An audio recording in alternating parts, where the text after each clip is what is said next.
The lighthouse had been abandoned for over 30 years, but every few months its light returned.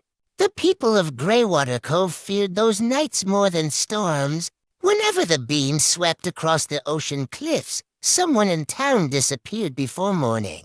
No bodies were ever found. No clues remained behind. Just empty homes and frightened families pretending not to notice the truth. On a freezing November night, thick fog rolled across the coastline, and the lighthouse illuminated the sea once again. 17-year-old Oliver decided he was finally going to uncover what lived inside it. If you enjoy dark horror stories like this, make sure to like, subscribe, and share the channel before the light finds you too. Greywater Cove looked ghostly beneath the fog. Streetlights glowed weakly while waves crashed against the black cliffs below town.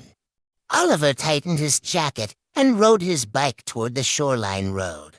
The lighthouse stood miles away on a jagged island connected by a narrow stone bridge. Most nights the structure looked dead, but tonight its massive lantern rotated slowly, casting pale beams through the fog like searching eyes. Oliver passed through town. He noticed something unsettling. Every house had their curtains closed tightly. Doors were locked. Not a single person walked outside. Even the local diner sat dark and empty. It felt less like people hiding from bad weather and more like they were hiding from something hunting them. Halfway to the bridge, Oliver spotted old Mrs. Grayson standing beside the road, clutching grocery bags to her chest. Her pale eyes widened when she saw where he was heading. "Turn around," she whispered. Oliver slowed his bike. "I just want to see who's turning the light on, Mrs." Grayson shook her head violently. "It isn't a who." Before Oliver could ask what she meant, the lighthouse beam swept across the road. "Mrs." Grayson immediately covered her face and dropped to her knees, trembling. Oliver stared at her in confusion until the light passed overhead. When he looked back down, she whispered something so quietly he almost missed it.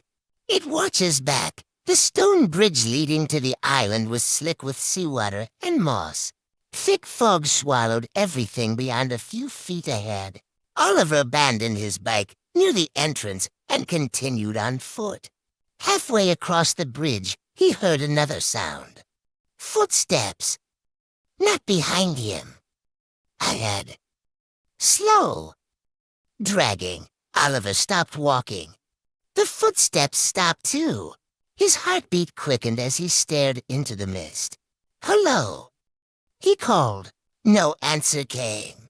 Then the lighthouse beam rotated toward the bridge again. For one brief second, Oliver saw a tall figure standing motionless in the fog directly ahead. Its body looked twisted and unnaturally thin. Then darkness swallowed it again. Oliver nearly turned back right then, but curiosity pushed him forward. He hurried across the remainder of the bridge and reached the island entrance. Rusted chains hung from broken fence posts surrounding the lighthouse grounds.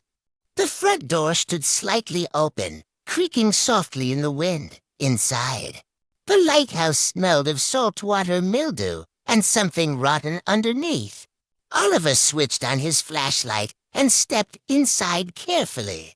Dust covered the floor except for a trail of wet footprints leading deeper into the structure. The beam from the lighthouse lantern rotated overhead with a deep mechanical groan. Someone or something had powered it on. The interior walls were covered in old photographs, newspaper clippings, and handwritten notes pinned everywhere chaotically. Missing persons. Dozens of them.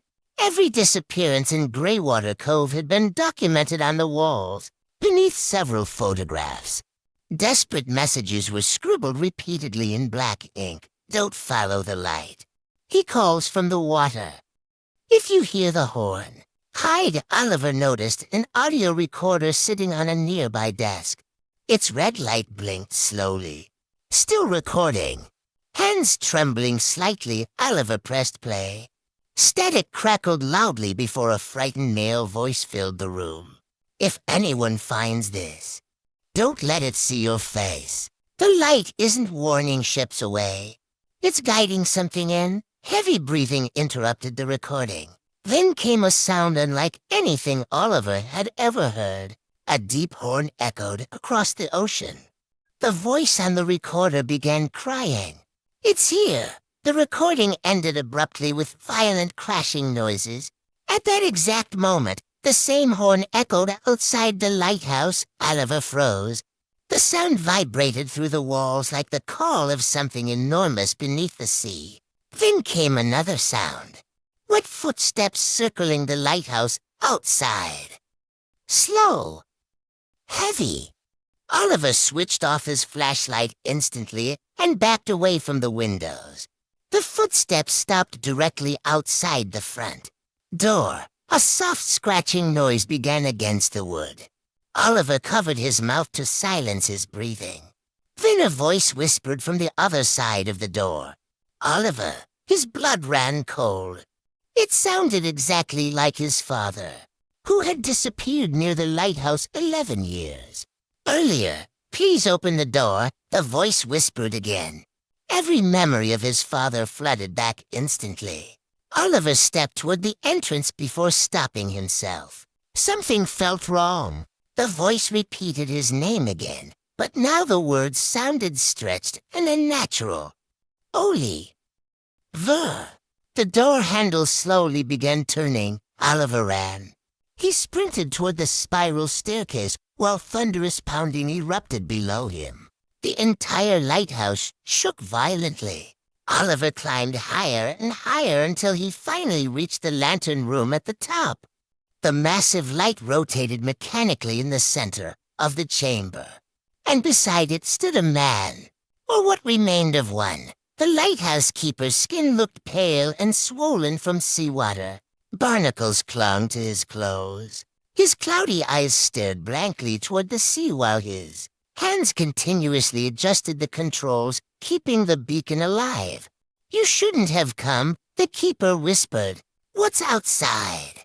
Oliver asked shakily. The keeper slowly smiled. "It isn't outside anymore." At that moment, the pounding from below stopped. Complete silence filled the lighthouse. Then wet footsteps began climbing the staircase, one step at a time. Slowly, deliberately. The keeper continued staring toward the ocean. "It follows the light," he whispered. "And now it's seen you." The staircase door burst open. Oliver turned toward it just as the lighthouse beams swept across the room. For one horrifying second, he saw the creature clearly. Its body was enormous and covered in dripping black skin stretched tightly over unnatural limbs. Dozens of pale human eyes blinked randomly across its face while seawater poured endlessly from its mouth, and mixed within the creature's distorted features were human faces. People from Greywater Cove. Still moving, still whispering, including Oliver's father. The creature lunged forward as every voice screamed at once. The lighthouse light suddenly exploded. Darkness swallowed everything. The next morning, the fog over Greywater Cove finally disappeared. The lighthouse stood dark and silent once again. Police later found Oliver's abandoned bike near the bridge, but no trace of him anywhere on the island. But some nights, when fog rolls across the ocean and the waves become unnaturally quiet, people claim the lighthouse beam returns. And if you look carefully into the light, you might see faces moving inside it.